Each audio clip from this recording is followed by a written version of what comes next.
है दोस्तों, तो आज हम क्लास 10th के कक्षा 10 का एनसीईआरटी यानी बिहार बोर्ड के बुक जो एग्जामिनेशन होता है उसके द्विघात समीकरण का पार्ट 4.2 में से सिखाएंगे क्वेश्चन एक बहुत इंपॉर्टेंट। जैसे कि आप क्वेश्चन देख रहे हैं कि गुणनखंड विधि से द्विघात समीकरण के मूल ज्ञात करना। दोस्तों ये क्वेश्चन आपके एग्जाम में पूछा जाता है, आप पेपर उठा के देख सकते हैं, उसमें से जरूर पूछा जाएगा कि गुणनखंड विधि से द्विघात समीकरण का मूल कैसे निकालते हैं। आइए मूल निकालने का तरीका सिखाते हैं। तो उसके पहले आपको हम दिखाएंगे कि गुणनखंड कैसे करते हैं। पहले गुणनखंड सीखिए, उसके बाद मूल निकालिए। गुणनखंड निकल गया तो मूल एकदम आसानी से निकल जाता है। दोस्तों अगर आप इस वीडियो में नए हैं तो एक बार चैनल को सब्सक्राइब जरूर कीजिए, ताकि इससे बेहतरीन अच्छे अच्छे वीडियो आप सीख पाएँ और अपने दोस्तों को भी सिखाएँ। ठीक है दोस्तों, आप ये मत सोचिए कि ये कॉपी बना हुआ है, लेकिन बहुत अच्छे से आपको समझाने की कोशिश किया जा रहा है। ठीक है, आप ध्यान से सीखिए, एक भी वर्ड मिस्टेक नहीं कीजिए। चलिए दोस्तों शुरू करते हैं। द्विघात समीकरण का गुणनखंड सबसे पहले कैसे निकाला जाता है, ये कक्षा 9 में ही पढ़ाया जाता है। ठीक है, लेकिन बहुत सारे बच्चे नहीं पढ़ते हैं, लेकिन आइए हम यहाँ पे आज आपको सिखा देंगे। फर्स्ट क्वेश्चन है कि आप देख रहे हैं कि x square minus 3x minus 10 बराबर 0। तो एक चीज़ हम यहाँ पे आपको बताएंगे समझने के लिए कि इसको हम लोग बोलते हैं ए, इसको हम लोग बोलेंगे बी, इसको बोलेंगे हम लोग सी। ये क्यों बोलते हैं ए बी सी, अभी आपको हम बताएंगे।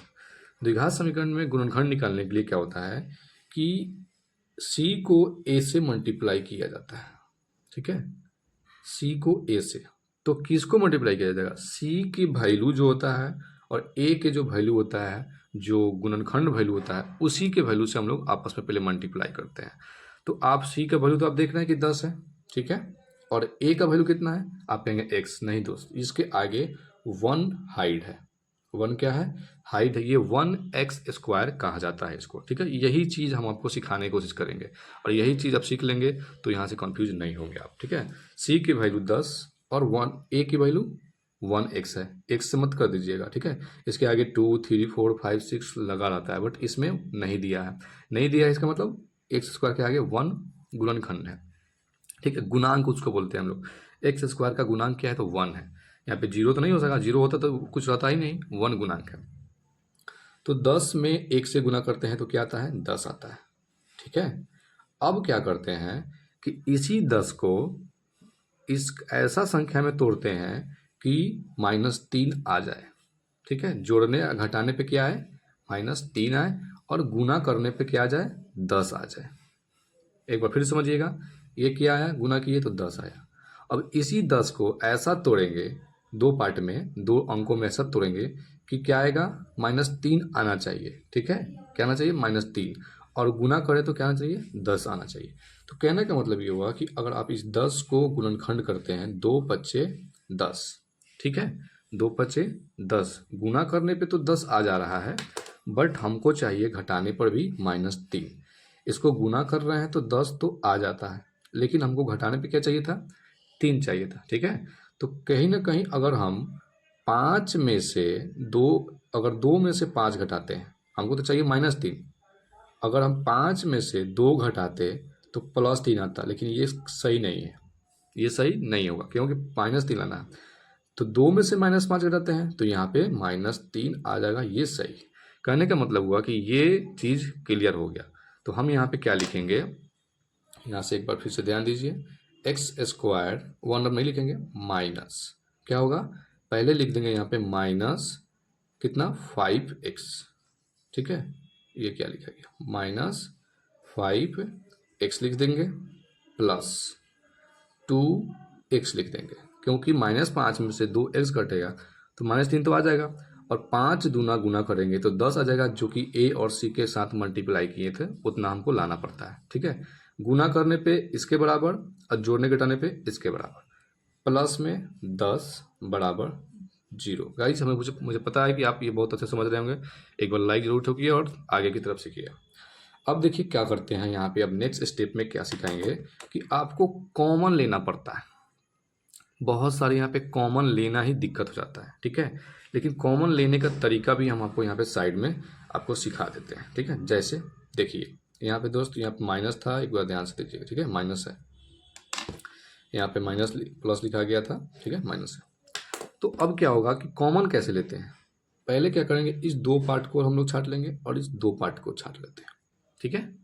तो इस दोनों में कॉमन क्या दिख रहा है, एक्स इसमें भी है और एक्स इसमें भी है। तो कहने का मतलब है कि अगर इसमें से हम एक्स लेते हैं तो क्या बचेगा, सिर्फ एगो एक्स बचेगा, दो एक्स का पावर दो था तो एगो एक्स ले लिए तो क्या बचेगा एक्स और माइनस 5, क्योंकि एक्स तो निकल गया तो सिर्फ और सिर्फ 5 बचेगा।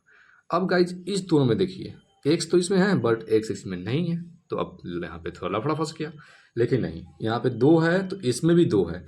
कैसे, जैसा कि आप देखे हैं कि 10 को गुणनखंड किए हैं तो हम लोग 2 गुना 5 किए हैं, तो यानी कि 2 तो इसमें भी है और 2 इसमें भी है, तो क्यों ना हम इसमें +2 कॉमन ले लेंगे तो एक्स यहाँ पे आ जाएगा। अब प्लस माइनस यहाँ तो माइनस है ही, यहाँ से अगर कॉमन लेकर मतलब 2 से भाग करते हैं, क्या करते हैं भाग, तो 2 पच्चे 10, फिर आप इसको गुना करेंगे तो ये आ जाएगा 2 एक कम 2x और प्लस माइनस 2 पच्चे 10, ठीक है, बराबर 0। अब क्या होता है कि ये दोनों आपको ना बराबर होना चाहिए, ठीक है, ये दोनों आपका बराबर, कॉमन जब लेते हैं तो ध्यान रखिएगा कि दोनों बराबर होना चाहिए, ये ना कि कुछ इसमें कुछ और इसमें कुछ और, तो गलत हो जाता है, ठीक है। तो एक बार इसको हम ले लेते हैं x माइनस 5, जब बराबर आ जाएगा तो एगो ही ले लेंगे, एगो ये ले लेंगे, ठीक है, और x प्लस 2 ले लेंगे बराबर 0। तो एक बार x माइनस 5 बराबर अगर 0 रखते हैं तो x का मान क्या आएगा आपका, x का मान आएगा +5। तो गाइज ये एक मूल हो गया, ठीक है। उसके बाद x +2 रखेंगे बराबर 0, तो ये जब उठ के उधर जाएगा तो -2 आ जाएगा, ठीक है, क्या आ जाएगा, x का मान -2 आ जाएगा। क्लियर हुआ यहाँ तक, तो ये रहा दोनों मूल, ठीक है, एक +5 एक -2। तो गाइज मुझे उम्मीद है कि आप ये क्वेश्चन बहुत अच्छे समझे होंगे। तो चलिए मिलते हैं नेक्स्ट वीडियो में, और इस तरह के नेक्स्ट क्वेश्चन भी है एक और, उसको कैसे हम लोग सॉल्व करेंगे। अब ये क्वेश्चन नंबर दूसरा जो था आपके सामने उस फिगर में आप उस वीडियो में देख सकते हैं, देखे थे, तो 100x² माइनस 20x प्लस 1 एक, ठीक है। तो अब यहाँ पे हम नियम बताए थे उस वीडियो में कि ये c है और ये है, तो c का वैल्यू 1 है और यहाँ पे 100 है, तो जब इसको आपस में मल्टीप्लाई करते हैं तो क्या आता है, 100 एकम 100 यहाँ पे आएगा, 100 आएगा, और इसी 100 को हमको गुणनखंड करके -20 लाना होता है, और गुना करने पे 100 ही आना चाहिए।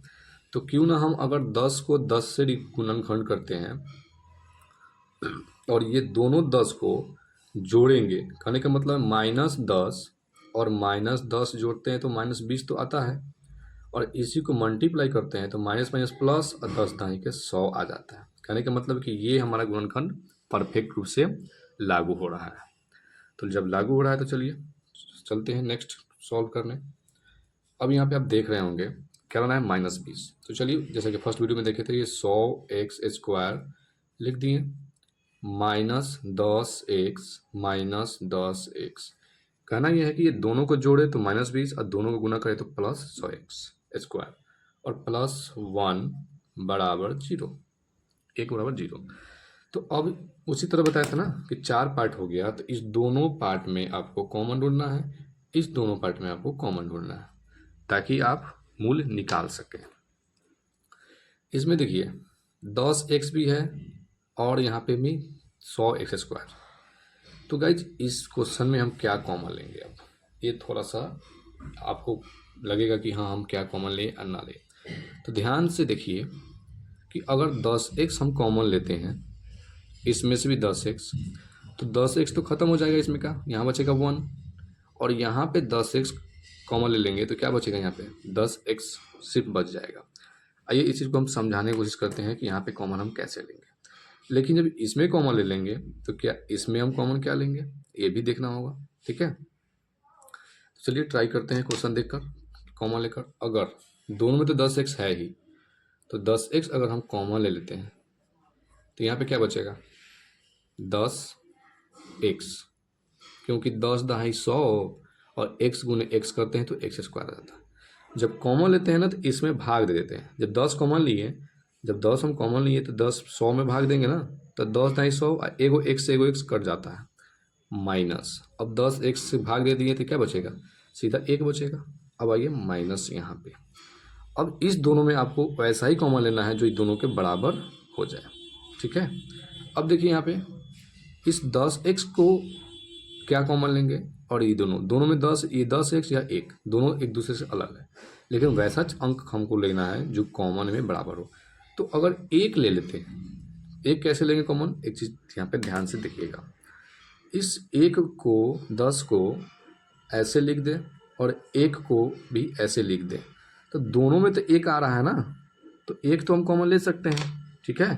जब 1 कॉमन ले लिए तो यहाँ क्या बचेगा, प्लस 10x, क्योंकि माइनस कॉमन लिए हैं तो प्लस बचेगा, ठीक है, क्योंकि प्लस तो माइनस निकल गया। अब माइनस अब प्लस माइनस, यहाँ पे 1 बचेगा बराबर 0। तो आपके सामने ये देखिए दोनों सेम आ गया सेम। तो सेम आ गया तो चलिए एक इसमें से ले लीजिए आप, 10x माइनस 1, और एक इसको ले लीजिए 10x माइनस 1 बराबर 0। तो एक बार 10x माइनस 1 बराबर 0, ठीक है। तो क्या होगा, ये 1 इधर जाएगा ना, 10x बराबर प्लस 1। अब ये देखिए 10 गुना x लिखा हुआ है और बराबर में 1 है। हम क्यों गुना लिखे हैं पता है आपको, इसलिए लिखे हैं कि x का जब मान निकालेंगे हम, तो ये जो 10 है गुना में है और बराबर के उधर ले जाना होता है, तो भाग में होता है। किस में होता है, भाग का मतलब बट्टा। तो ये रहा पहला मूल। अब दूसरा मूल आपको निकाल के बताएंगे। दूसरा मूल भी तो वही है, 10x माइनस 1, 10x माइनस 1, तो दोनों का तो मूल वही आएगा, 1/10 ही आएगा, ठीक है। इसमें हमको निकालने का कोई आवश्यकता नहीं हुआ, क्योंकि दोनों का मूल 10x माइनस 1, 10x माइनस 1 है। तो ये रहा द्विघात समीकरण का मूल निकालने का तरीका दोस्तों। तो ये 2 क्वेश्चन बताएं, और आप इस तरह से बहुत सारे क्वेश्चन सॉल्व कर सकते हैं अपने से। दोस्तों अगर आपको ये क्वेश्चन अच्छा लगा हो तो एक बार लाइक, शेयर और थंबनेल बिना आइकन को दबाना ना भूलें, और अपने दोस्तों को शेयर करना भी ना भूलें। जितने भी दोस्त हैं उसको शेयर कीजिए। इस बेहतरीन तरीके से सिखाए हुए क्वेश्चन को सीखिए और अपने एग्जाम में अच्छे मार्क्स कीजिए। ओके दोस्तों, मिलते हैं नेक्स्ट पार्ट में।